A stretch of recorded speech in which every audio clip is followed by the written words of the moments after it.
ጀነት ውዴታ እስከ ጀነት አላህ ቀጥላለው የጀነት መንገዱ ተስማሙ ስላለን ምክክር መውደዱ ከአላህ ውጭ ሌላ አላህ የለም የፈጠረን ሌላ ቁርአን የለ ጥላቻ አልመከረን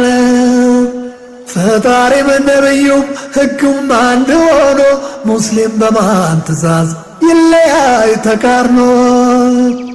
የመዋደድ ሥርዓት በእስልምና ሚዛን ግድ ይለናልና ባኮ እንዲገዛን ቤተሰብ ጎረቤት የአገር ልጅ እያለ የነቢዩ ፈለግ አኗኗር ስላለ እንኳን ለሰለመው ላመነው ይቅርና ለአላህ ፍጡር ሁሉ ግድ ይላል ትሕትና ውዴታ